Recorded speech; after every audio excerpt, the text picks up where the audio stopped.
Right. Well, I think we have enough people here now, so we are going to start. So welcome everybody. Thank you very much for joining this webinar series. This is going to be the last of the webinar series that we've hosted at the Public Law and Immigration Law team. We're very, very pleased and excited that so many of you have joined our webinar series, and we hope to welcome you all again for the next series that we're going to host. If you've missed any of the previous series or previous webinars, please don't be worried because these are recorded and you can access them, the recordings, at our YouTube page.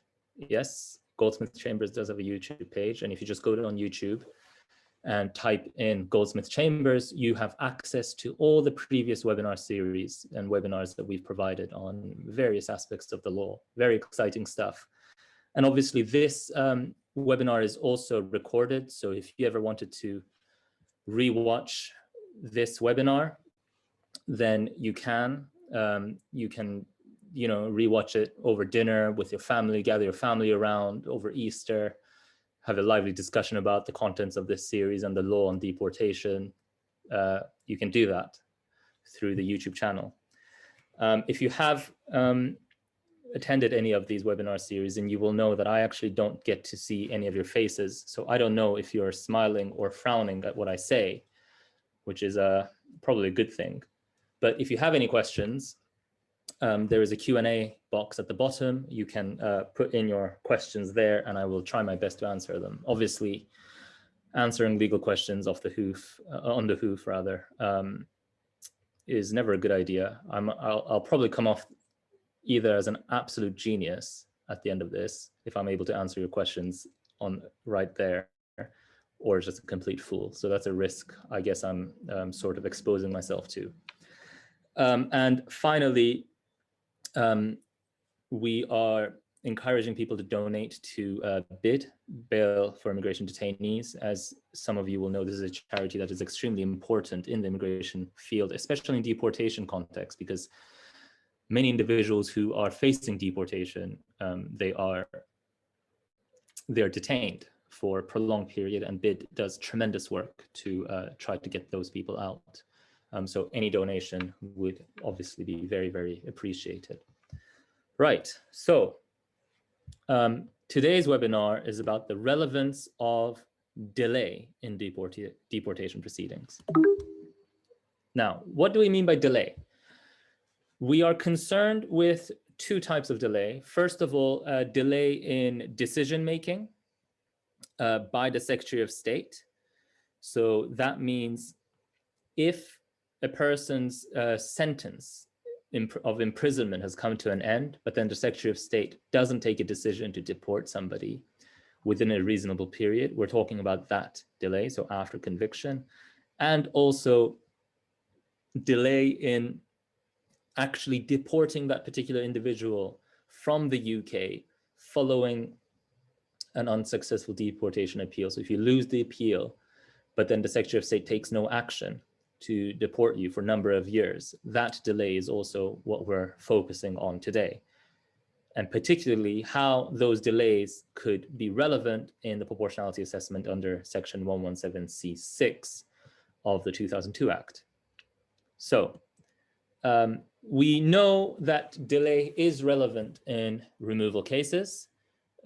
Sorry to cite trite law, EV Kosovo from 2008, now, gosh, 13 years ago, but it's still good law. Essentially, EV Kosovo, as you will know, explained that there are three ways in which delay is relevant in removal cases.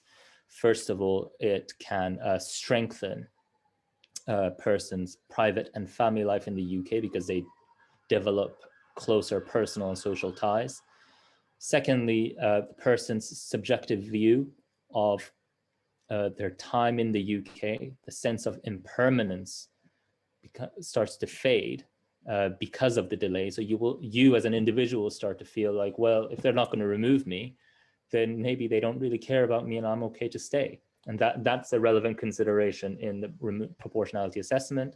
And finally, and usually the case, which will reduce the weight that is accorded to the firm and fair immigration control. That's the public interest in maintaining a firm and fair immigration control, because if the Secretary of State is delaying her decision-making, then how can it be said that there is a firm and fair public interest in immigration control?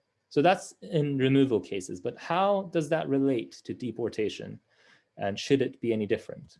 Well, we have the case of MT Colombia, which held that essentially it shouldn't be any different. And many of the principles derived from EV Kosovo were applicable in the case of MT Colombia. One thing before I get into MT, one thing to bear in mind is that the neutral citation here, 2016 EWCA, there seems to have been some issue with the neutral citation, because on the actual transcript, it says 2013. So you can't find MNT on Bailey, which is a shame, because it's a tremendously helpful case. If you Google it, though, there is you can find the transcript, but I suspect this is the reason why this case has not been widely known, at least in some circles. And hopefully, though, this webinar will bring this case to the foreground, and you can rely on it more often if there is an element of delay in your deportation appeal. So in MNT, there was the appellant was convicted of supplying cocaine, a kilogram of cocaine. I don't know if that's a lot or not, but he got 8 years imprisonment. So I imagine that is quite a lot of cocaine. So there was a delay from when he was released from prison until a decision was taken by the Secretary of State to deport. That was about a 5-year delay. And then he lost his deportation appeal in 2009, but then no further actions were taken by the Secretary of State. And so there was another period of delay of about 3 years until 2012, when sorry, I said he, the appellant's a she, and then she, yeah, I think it's she. Anyway, the appellant then applied for leave, and that was refused, upholding a previous deportation decision. But then in an appeal, the FTT and the UT allowed the appeal on the basis that delay was a relevant consideration. You will see that the first-year tribunal judge did allow the appeal, but not solely based on delay. There was delay. There was the fact that the appellant had a low risk of reoffending and strong evidence of rehabilitation, which was demonstrated obviously by the fact that the length of the delay contributed to the appellant's ability to show the strength of and consolidation of that rehabilitation, and also exception 1 of the section 117C of section 117C was satisfied. So all of them together combined to create a very compelling circumstances under section 117C6. But delay was a very, very important aspect. And in MNT, Lord Justice Jackson says that rehabilitation alone would not suffice to justify the decision to uphold the FTT's decision in allowing the appeal. But it says the lengthy delay makes a critical difference. That lengthy delay is an exceptional circumstance.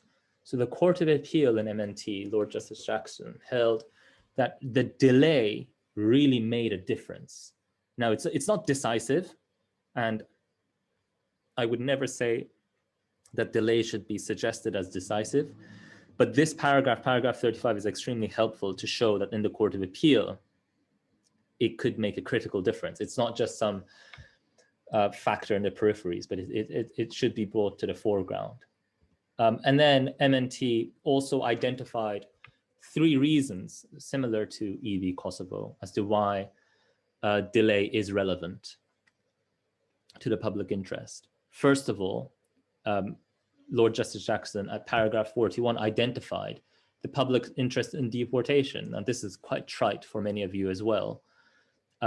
First of all, there are 3 elements, right? The first one is the protection of the public. So once somebody's deported, then they obviously will cease offending in the UK because they can't reoffend. There's an element of deterrence, so others are aware that if they commit an offense, then they will not commit an offense as a result of the risk of being deported.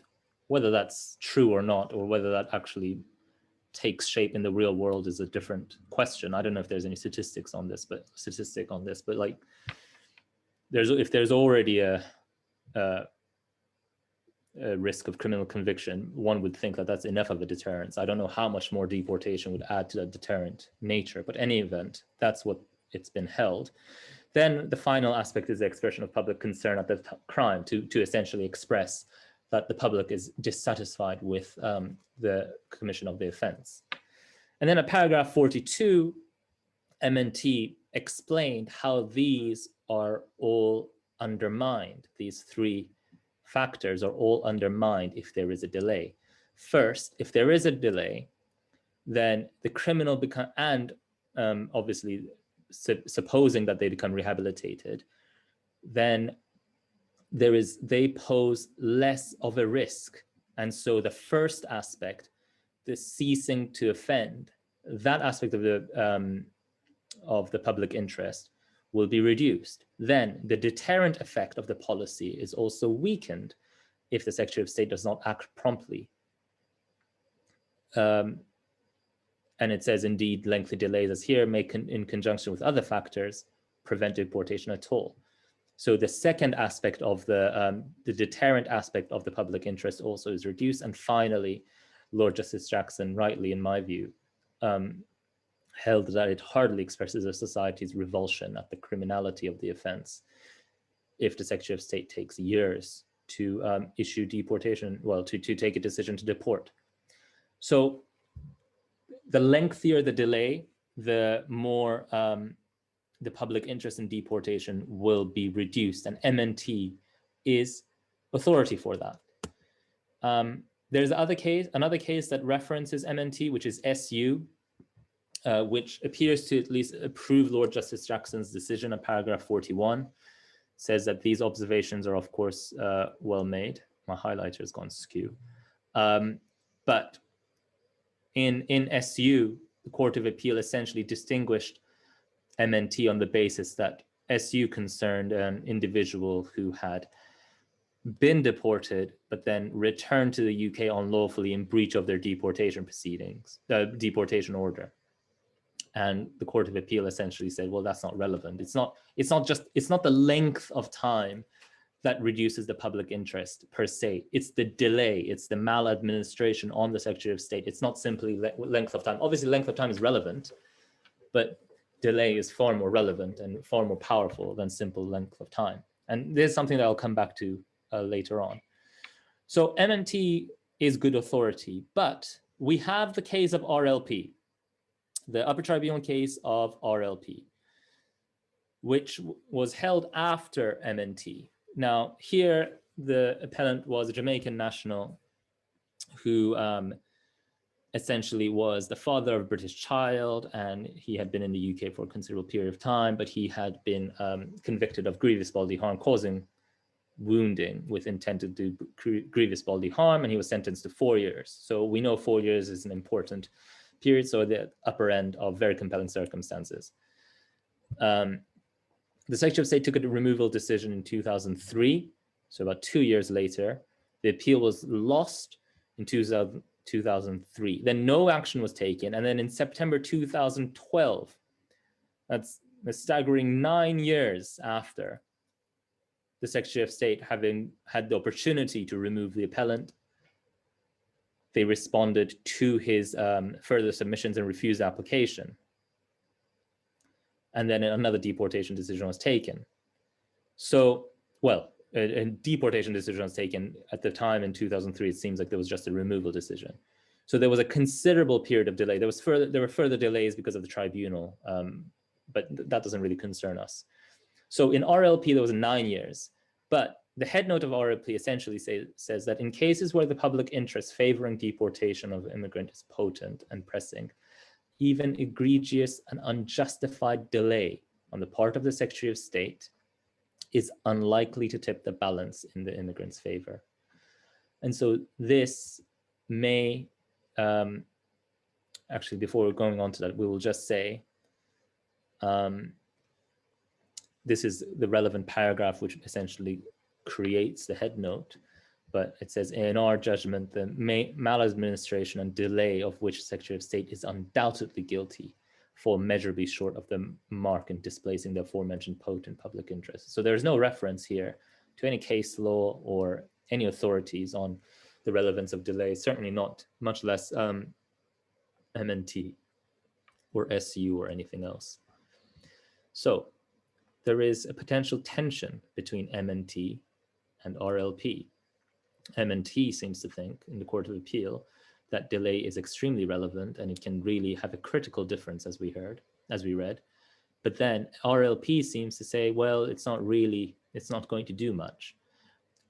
And my view is that MNT is the authority for the proposition that undue delay can and will reduce the public interest. There's no recognition of that in RLP. So this was actually a point that arose in a couple of my cases. I had a case in the upper tribunal before a panel where the upper tribunal, the panel accepted my argument that RLP was decided in per incuriam. It's anticipated that that decision will be reported in due course, I am told. But also I sought permission to the Court of Appeal in a different case to explore the tension between the two cases of MNT and RLP. And it was to be heard on the 24th and 25th of March 2021. You will see I said it was. That's because we've settled. Secretary of State essentially gave us everything we needed. So we have settled the matter and we're going back to the UT, which is a shame because really, really strong facts, the case I had. And, good facts make good law. And it was a very interesting argument that we were anticipating, but it's remitted back to the UT with the recognition that delay is relevant. So one way or another, we're going to come to resolving the difference between MNT and RLP and the tension there. But for the time being, I encourage all practitioners to rely on MNT if there is an element of delay, and because of the public interest in deportation. But I just want to very quickly also run through how else delay can be relevant. So one very important way in which delay can be relevant is rehabilitation. And what I mean by that is when we're concerned with the quality and success and consolidation of rehabilitation, delay becomes relevant by the sheer passage of time. So previously, there were cases that held that, rehabilitation is a very contentious issue. We seem to be on a pendulum as to whether it is relevant. If it's relevant, how much weight should it be given? Personally, well, I'll get to what I think personally, but Bimbuga essentially was the authority. We have Olarewaju and Danso that basically said that rehabilitation yielded very little weight in a proportionality assessment. But what's important to note in these three cases is that there was no element of delay. A decision to deport was taken under a year. So the period of rehabilitation that you could demonstrate was necessarily very short. And you will see in the case of HA Iraq in the Court of Appeal, which is fairly recent and it's very helpful. I encourage everybody to read this one. Whoever is doing deport appeals should be familiar with HA Iraq. But at paragraph 141, it says that the court found that it can carry some weight, success of rehabilitation. Now, the Court of Appeal does say it will rarely be great weight, bearing in mind the public interest in deportation of criminals is not based only on the need to protect the public from the further offending by the foreign criminal, but also the wider policy consideration of deterrence and public concern, which I've already expressed. But this also says that any tribunal will usually unable to do so with any confidence to find that there is tremendous or very strong success in rehabilitation, because it will be typically a relatively short period, which is right. In great majority of cases, a decision to deport is taken shortly after release from prison if they're not unfortunate enough to be detained for months on end on immigration powers. And so the period of being able to demonstrate your rehabilitation is going to be very short.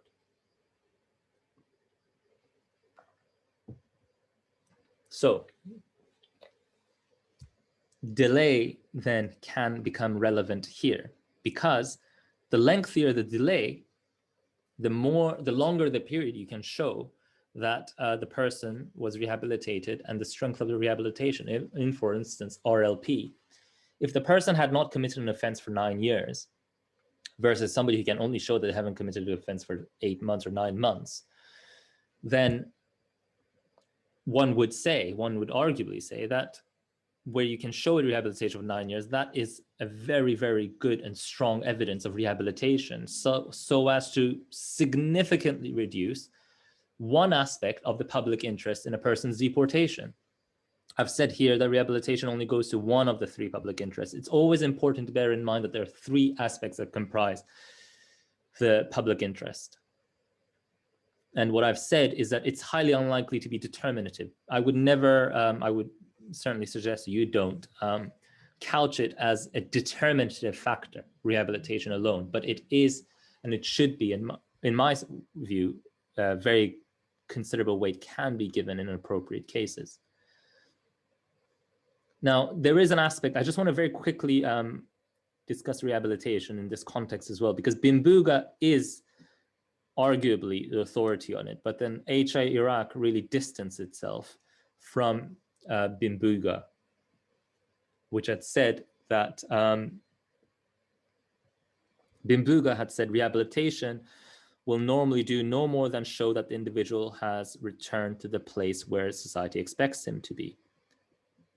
And the Court of Appeal in HA Iraq sought to distance itself because it does specifically reduce weight to the public interest in deportation. So it's not a neutral point. You don't get to a neutral point. You actually reduce the public interest in deportation. So it is following HA Iraq. Rehabilitation is something you should continue to rely on.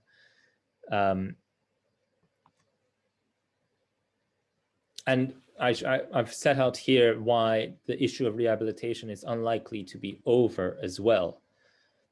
In my case, in the Court of Appeal, where Secretary of State submitted her skeleton argument before settling, she had argued that Bimbuga was actually binding on HA. So it was not entitled to distance itself from Bimbuga. Now, one thing that I've also considered as to why it could potentially yield greater weight than limited weight, notwithstanding what HA Iraq has said, how it's unlikely to yield great weight. That's in the context, first of all, where it's only a relatively short period. But we know that there are 3 aspects of public interest, right? Prevention of reoffending, deterrence, and expression of public concern. But these 3 aren't necessarily equally weighted. And what I mean by that is if the public interest of deportation is 100%, it doesn't mean that prevention of reoffending is 33.33%, deterrence 33.33%, and expression of public concern for the crime 33.33%. It's all fact sensitive, and there's no reason why those 3 should be equally weighted. And so in some cases, it is conceivable where the prevention of reoffending could be the biggest concern in that case. And so if you can show in your submissions that whilst there are 3 elements, the risk of reoffending is conceivably the most important aspect, and that aspect, there is no longer any risk, then I would say that it can be given great weight, delay and rehabilitation. So I don't necessarily think the argument here is over yet. And I suspect that we'll continue to hear more about rehabilitation, especially now, given that Bimbuga and HA are sort of disagreeing with each other. But always remember that there has to be a recognition that there are other aspects of the public interest. But what weight one gives to that is obviously a matter for the first-tier tribunal. One final way in which it could be relevant, not final, it's not exhaustive, but one other obvious way in which it can be relevant, delay, is a strengthening of family life. So in many deportation cases, those of you who have done deportation cases will know that often one of the arguments that Secretary of State relies on is that there was an if you're relying on your genuine subsisting parental relationship with your child, with your British or qualifying child, then they will say, well, there was an interruption to that because you were incarcerated for X number of months or years, usually years. And so the child is already used to being separated from that individual, the offender. I mean, that argument is dubious to begin with, but at the moment there doesn't seem to be any serious pushback against that argument. You know, I don't think the two are really comparable. One is a separation of a defined period where people can actually visit each other in prison, etc., whereas deportation is a completely different ballgame altogether. So I don't even think they're comparable. But in any event, if there is an inordinate delay, then it may be that the child was born after it's gone completely askew, after the individual was released from prison. So then you have the additional argument to say this child has never experienced any severance or separation from the parent. So it is going to be all the more traumatic for the child and harmful, emotionally, mentally harmful for the child to have the parent deported. We have HA Iraq that says that emotional harm cannot be held inferior to physical harm. So delay in that sense can also be very, very useful. So bear that in mind. Final thoughts before I finish my webinar and we can move on to Q&A.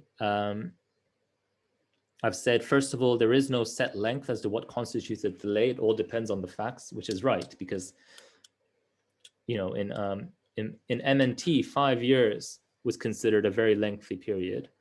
In RLP, for one reason or another, 9 years didn't seem like a long enough period.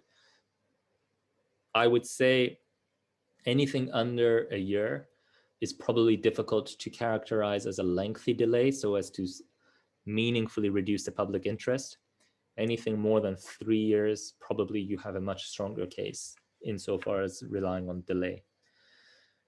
You will note at the beginning, I said there are two types of delays that we're concerned with. That is decision to deport, the delay in taking a decision to deport post-conviction, and delay in removing a person post-unsuccessful appeal. And in my view, I don't think they're likely to be treated differently. In the case in the upper tribunal where the panel agreed that RLP was decided per incuriam, I was asked this question, and the court agreed that the difference was one without distinction.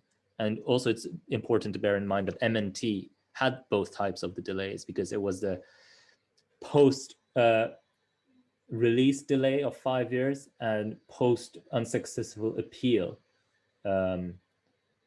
delay in removal for 3 years. So there are both elements in MNT, and there's no discussion of there being any difference in the two. So bear that in mind. I've already said this, delay should be used in conjunction with other factors, such as rehabilitation and strengthening of family and private life. And another final point, obviously, potentially it goes without saying, but delay really shouldn't be the applicant's fault or the appellant's fault. It should be the Secretary of State's fault. So if you have a case where your client sort of goes underground and disappears for, I don't know, 11 years and then resurfaces, it would take a lot of courage to argue in court that should be to your client's benefit, or somehow that should be viewed favorably. I mean, passage of time is obviously relevant, but I'd be impressed with anybody successfully persuading the court that there was a quote unquote delay on the part of the Secretary of State. And in fact, in the upper tribunal, the case where I had the panel, the court found that there was aspects of the delay where the court found was potentially the appellant's fault. And so that was something that the court was going to look at. We're going to have a hearing about this about that in due course, and I will obviously tweet about it once I know more. So that's my presentation on delay. Thank you all for joining me. I'm just going to check if there are Q&A. I'm going to actually also launch a poll. Please answer the poll if you don't mind. So, right. Have you ever encountered any problems when using MNT because of the Bailey reporting access issue? Has an opponent or judge been concerned that it was not a real case or not properly reported? Thankfully, no. I haven't had a case. I've relied on MNT every opportunity I have, and I haven't had a case or a situation where this was an issue. The upper tribunal in the panel did actually raise this in this because the Secretary of State couldn't find MNT, and the upper tribunal also looked for it and they couldn't find it. So what I do know is that it is available on Westlaw. The upper tribunal Judge Blundell, who sat on the panel, said that he wasn't able to find it on Bailey, but he was able to find it on Westlaw. But yeah, it shouldn't be a problem. I mean, any suggestion in court that you're producing a fake case would be horrific, no doubt. But now you have SU as well in the slides. My slides will obviously be available later as well, but in the slides you will have seen SU, which refers to MNT. So I don't think that's going to be an issue. Well, I hope it's not an issue. If it is, then you might want to refer to SU as well. I'm just checking if there's anything else. Yeah, and somebody has written in the chat, good idea to get to make a subject access request to look into the delays and decision making. Absolutely right. That's extremely helpful. Subject access requests, while they're around, you should really use them as much as possible. They're just, apart from it being fascinating to sort of get a peek into Secretary of State's decision making, it can sometimes be extremely helpful. So if you have the time or the opportunity, then definitely look into making a subject access request. Right, I think that's all. I'm not getting any more questions and no more chats. Again, thank you very much for joining us for this final webinar. I hope you all have a very, very good long weekend. Bye then. Bye-bye.